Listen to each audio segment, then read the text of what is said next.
Segundo Reis, capítulo 5, de 14 a 27. Segundo Reis, segundo livro dos Reis, capítulo 5, do versículo 14 ao versículo 27. Vamos começar hoje de onde nós paramos domingo passado. Queiram colocar-se em pé, por favor? Segundo Reis 5, a partir de 14. Estão lembrados de onde nós terminamos este texto domingo passado. Assim ele desceu ao Jordão, mergulhou 7 vezes conforme a ordem do homem de Deus e foi purificado. Sua pele tornou-se como a de uma criança. Então Naamã e toda a sua comitiva voltaram à casa do homem de Deus. Ao chegar diante do profeta, Naamã lhe disse: Agora sei que não há Deus em nenhum outro lugar, senão em Israel. Por favor, aceita um presente do teu servo. O profeta respondeu: Juro pelo nome do Senhor, a quem sirvo, que nada aceitarei. Embora Naamã insistisse, ele recusou. E disse Naamã: Já que não aceitas o presente, ao menos permite que eu leve 2 mulas carregadas de terra, pois teu servo nunca mais fará holocaustos e sacrifícios a nenhum outro Deus, senão o Senhor. Mas que o Senhor me perdoe por uma única coisa. Quando meu Senhor, é o rei dele, vai adorar no templo de Rimom, eu também tenho que me ajoelhar ali, pois ele se apoia em meu braço. Que o Senhor, o Deus eterno, perdoe o teu servo por isso. Disse Eliseu: Vá em paz. Quando Naamã já estava a certa distância, Geazi, servo de Eliseu, o homem de Deus, pensou: Meu senhor foi bom demais para Naamã, aquele arameu, não aceitando o que ele lhe ofereceu. Juro pelo nome do Senhor que correrei atrás dele para ver se ganho alguma coisa. Então Geazi correu para alcançar Naamã, que, vendo-se aproximar, desceu da carruagem para encontrá-lo e perguntou: Está tudo bem? Geazi respondeu: Sim, tudo bem. Mas o meu senhor enviou-me para dizer que 2 jovens, discípulos de profetas, acabaram de chegar, vindo dos montes de Efraim. Por favor, dê-lhes 35 quilos de prata e 2 mudas de roupas finas. Claro, respondeu Naamã, leve 70 quilos. Ele insistiu com Geazi para que os aceitasse e colocou os 70 quilos de prata em 2 sacolas com as 2 mudas de roupas, entregando tudo a 2 de seus servos, os quais foram à frente de Geazi, levando as sacolas. Quando Geazi chegou à colina onde morava, pegou as sacolas das mãos dos servos e as guardou em casa. Mandou os homens de volta e eles partiram. Depois entrou e apresentou-se ao seu senhor Eliseu. E este perguntou: Onde você esteve, Geazi? Geazi respondeu: Teu servo não foi a lugar algum. Mas Eliseu lhe disse: Você acha que eu não estava com você em espírito, quando o homem desceu da carruagem para encontrar-se com você?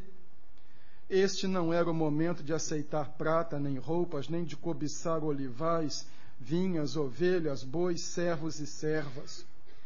Por isso, a lepra de Naamã atingirá você e os seus descendentes para sempre. Então Geazi saiu da presença de Eliseu, já leproso, parecendo neve. Olho grande. Queiram sentar-se.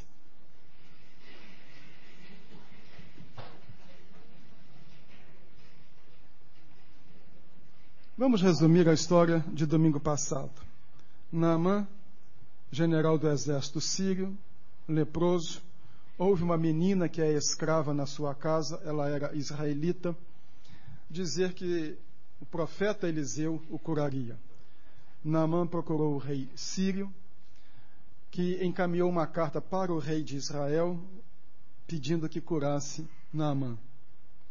O rei de Israel ficou aflito, porque entendeu que aquilo era um pretexto, porque ele não curaria Naamã, do rei sírio para atacá-lo. Num gesto de desespero, rasgou as suas roupas e Eliseu perguntou por quê. Manda vir aqui. Naamã foi falar com Eliseu. Eliseu mandou que ele se banhasse no rio Jordão. Ele ficou indignado, porque os rios da Síria eram melhores do que o Jordão, e queria voltar para casa. Os subordinados dele convenceram-no a mergulhar no Jordão. Ele mergulhou e ficou curado. Paramos aí. Agora ele vai procurar Eliseu e quer recompensar Eliseu. Eliseu diz que não quer nenhuma recompensa. E Eliseu é bem claro: juro pelo nome do Senhor a quem sirvo que nada aceitarei. Embora Naamã insistisse, ele recusou. Então ele pede para levar 2 mulas carregadas de terra de Israel. Entre aqueles orientais havia a crença de que os deuses eram deuses regionais, limitados a determinados perímetros geográficos, e que então a terra daquelas divindades era uma terra abençoada. Nós vemos isso quando Deus fala com Moisés: o lugar em que tu estás é terra santa. Quando o anjo fala com Josué: o lugar em que tu estás é terra santa. Ele então quer levar a terra. Antes não queria descer as águas do Jordão, agora quer até levar as terras. Mudou mesmo. E como mudou? E ele diz ainda no versículo 18 e no 19, já se desculpando com Eliseu: ele nunca mais vai oferecer culto a nenhum outro Deus que não seja o Deus de Israel, o Deus de Eliseu.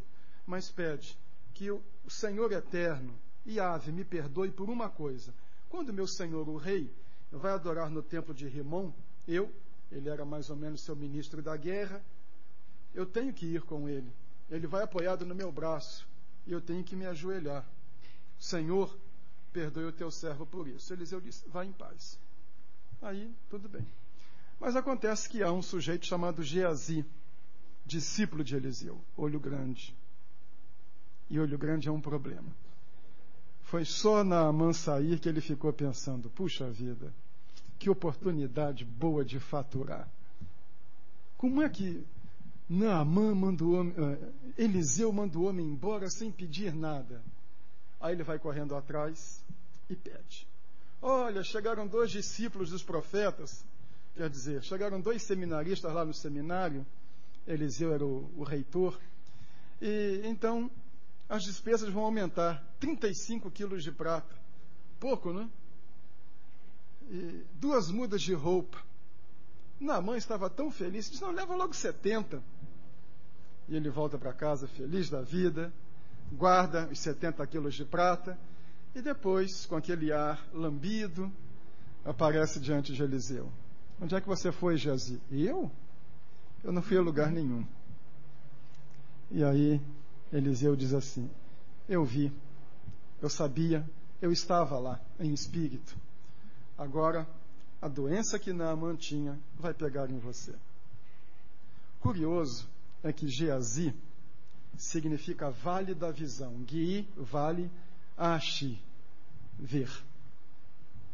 Vale da visão. Mas parece que ele não tem visão espiritual. Ele tem um olho grande e enorme. Ele viu em Naamã a oportunidade de levar vantagem. O olho maior do que a fé.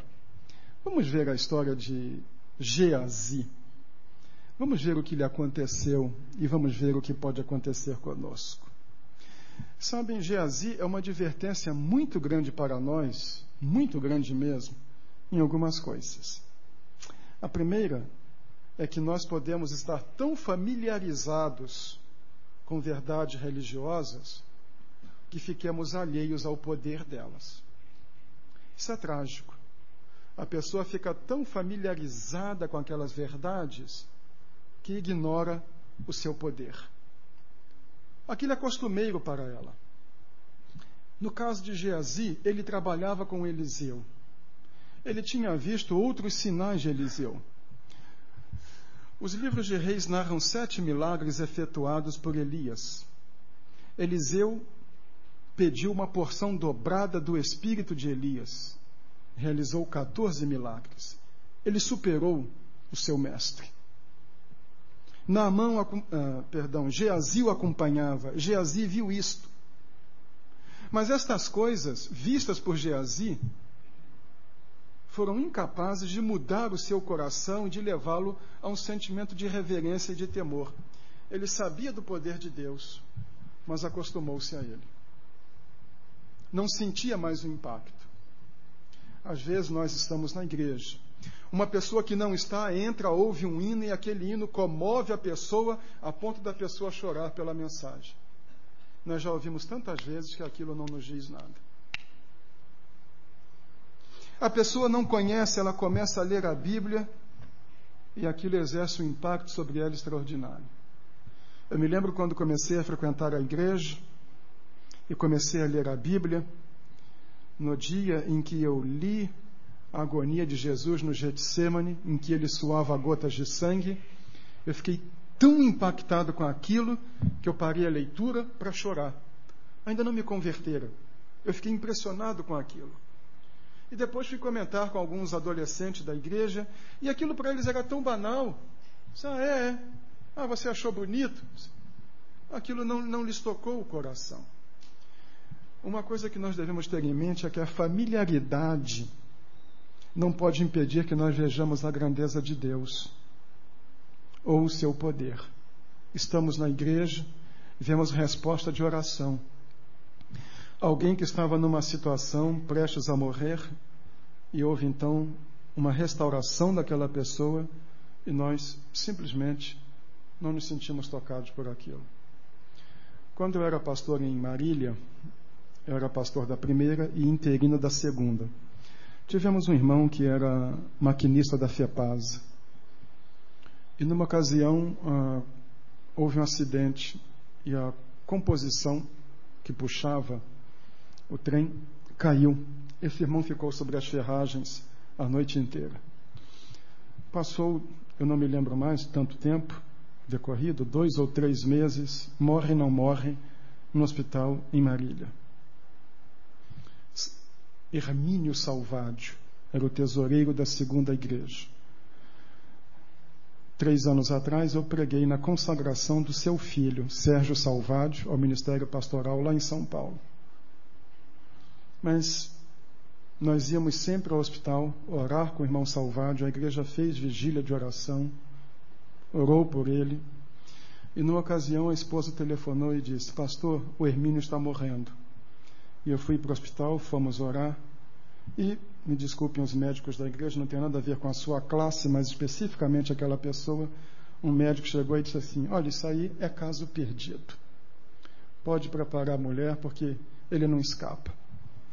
Eu disse: não, nós estamos orando. E ele, zombeteiramente, disse: olha, esse daí, se sair da sepultura, eu vou comprar uma sanfona para tocar lá na sua igreja. Está bem. Continuamos a orar. Deus recuperou o irmão Hermínio Salvádio, que inclusive voltou a ser o tesoureiro da igreja. Realizamos um culto de ação de graças na segunda igreja, na Avenida República, 1838. Encheu o templo, encheu o terreno, povo do lado de fora, porque o Hermínio era muito conhecido naquela vila onde ficava a segunda igreja. E quando preparamos o convite, eu fui e levei um convite para aquele médico. Disse: queria convidá-lo para o senhor participar do culto de ação de graças pela recuperação do Hermínio Salvádio, que já está em casa. Aí ele, com um sorriso constrangido, recebeu o convite. Eu falei: bem, agora é a hora. Eu disse assim: outra coisa, o senhor não precisa comprar sanfona. A nossa igreja tem órgão eletrônico e tem um piano. Aí ele disse assim: não, pode deixar, reverendo, eu nunca mais vou zombar de vocês. Mas o homem realmente reconheceu isto. Mas eu digo isso não é brincadeira não. Às vezes um membro de igreja ora para que aconteça alguma coisa e quando acontece ele diz assim: puxa, que coincidência, nós oramos e aconteceu. Ou ele consegue uma resposta de oração e isso não o comove, isso não toca no seu coração.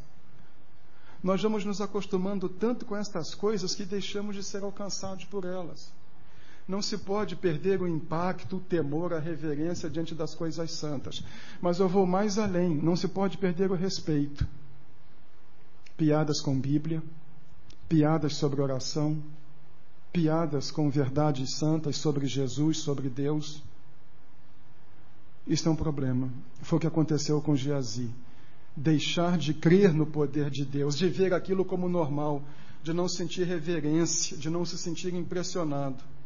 Pelo contrário, as manifestações da graça e do poder de Deus devem provocar em nós respeito e fé sempre renovados. Esta é a primeira advertência de Geazi, o perigo de nos familiarizarmos com verdades religiosas, de tal maneira que nos aliemos ao seu poder. Segunda advertência nessa experiência de Geazi: enriqueceu às custas da religião, mas pagou um preço muito alto. Eu não sei quanto é que está aí o grama da prata, mas 70 quilos é um bom dinheirinho, né? Dá para alguma coisa. Naquele tempo em que as carências eram poucas, 2 mudas de roupas finas, os tesouros geralmente eram de roupas. Não havia muitas coisas. Mas ele foi ganancioso, mentiroso, valeu-se do nome dos outros para ter vantagem pessoal. O problema de Geazi é que ele viu a religião como fonte de lucro e não como veículo para se aproximar de Deus. Como tirar vantagem? O que é que eu ganho com isto? Esse é um problema. Não é mais o foco em Deus, mas o foco em mim. Não é como eu glorifico a Deus.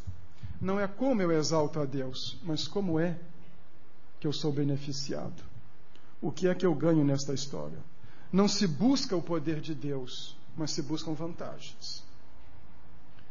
Variando um pouco, nós vemos muito disto na vida de membros de igreja. Eles não têm preocupações em amar a Deus, em servir a Deus, em glorificar a Deus, em ser um instrumento nas mãos de Deus. Em que é que eu sou beneficiado? Em outras palavras, por que é que nós nos envolvemos com Cristo? Por que nós estamos na igreja? Para ter salvação? Para ser abençoado? Para arranjar um melhor emprego? Para não ficar doente? Nós amamos a Deus? Citei no boletim de domingo passado aquele episódio de Jesus, aquela multidão que o seguia. Vocês estão me seguindo porque comeram dos pães e se fartaram. É a fé interesseira. É aquela fé em que Deus e a religião são vistos como motivo de lucro e não de piedade.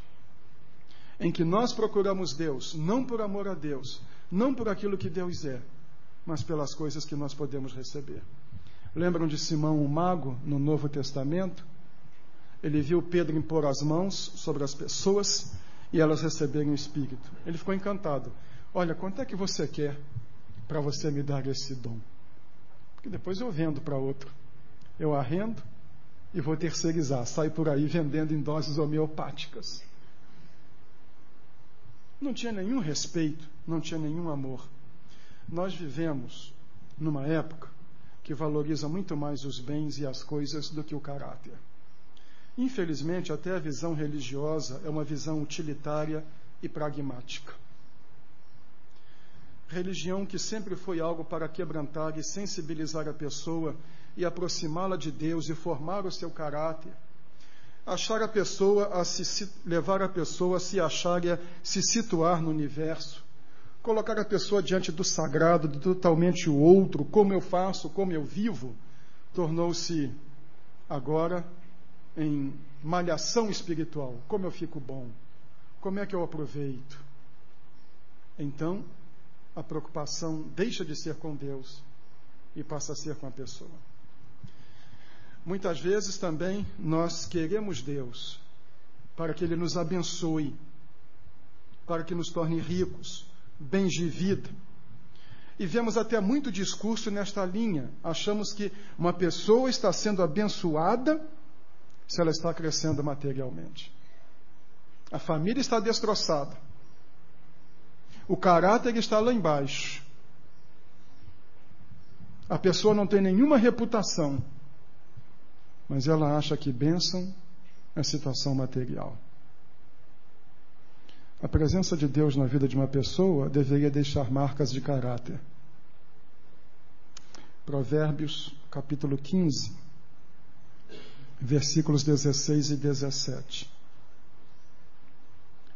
É melhor ter pouco com o temor do Senhor do que grande riqueza com inquietação. É melhor ter verduras na refeição onde há amor do que um boi gordo acompanhado de ódio. É melhor uma saladinha, mas num ambiente com amor, do que picanha num ambiente de ódio. Mas nós valorizamos a picanha e não o amor. É triste quando nós entendemos as verdades espirituais não como algo onde Deus glorifica o seu nome, mas como um lugar onde nós recebemos vantagens. Geazi ganhou mais do que pediu. Pediu 35 quilos de prata, ganhou 70. Mas o preço que pagou foi muito alto. Tornou-se como Naamã antes do seu encontro com Deus. Tornou-se leproso. Crente de olho grande acaba sendo como o mundo não restaurado. Deixou de ser um discípulo de profeta para ser um Naamã antes da graça de Deus. Muito cuidado com isso. Quando os nossos valores não são valores espirituais, mas a ganância, o amor ao mundo, a cobiça, todas estas coisas sufocam a nossa visão espiritual, corremos o risco de nos tornarmos como Naamã antes da graça de Deus. Bem, vimos dois aspectos aqui. A familiaridade com as verdades religiosas, aliando-se ao poder delas, e o enriquecimento às custas da religião, mas pagando um preço muito caro. São duas verdades depressivas, e se nós continuássemos por aqui, nós iríamos para um ponto ruim.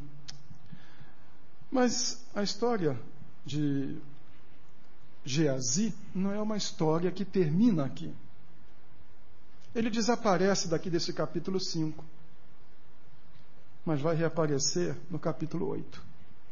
E aqui no capítulo 8, então, eu vou fazer a terceira e última alusão a Geazi. Foi restaurado e se tornou um canal de bênçãos. Que coisa, não? Vamos ao 2 Reis 8. Eliseu tinha prevenido a mãe do menino que ele havia ressuscitado. Saia do país com sua família e vá morar onde puder, pois o Senhor determinou para esta terra uma fome que durará 7 anos. A mulher seguiu o conselho do homem de Deus, partiu com sua família e passou 7 anos na terra dos filisteus.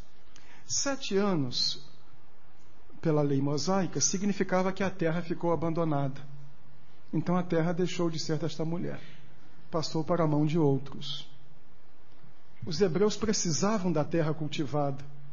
Não podia haver terra improdutiva. Então, depois de 7 anos, sem alguém lá, a terra seria dada para outro. Ao final dos 7 anos, ela voltou a Israel e fez um apelo ao rei para readquirir sua casa e sua propriedade. O rei agora já era outro. Podia dizer, não sei quem é essa mulher, a terra já está com outro. O rei estava conversando com quem? Com Geazi, servo do homem de Deus, e disse: conte-me todos os prodígios que Eliseu tem feito. Enquanto Geazi contava ao rei como Eliseu havia ressuscitado o menino, a própria mãe chegou para apresentar sua petição ao rei, a fim de readquirir sua casa e sua propriedade. Geazi exclamou: esta é a mulher, ó rei meu senhor, e este é o filho dela, a quem Eliseu ressuscitou. O rei pediu que ela contasse o ocorrido, e ela confirmou os fatos. Então ele designou um oficial para cuidar do caso dela e lhe ordenou: devolva tudo que lhe pertencia, inclusive toda a renda das colheitas, desde que ela saiu do país até hoje. Ora, cá está Geazi trabalhando.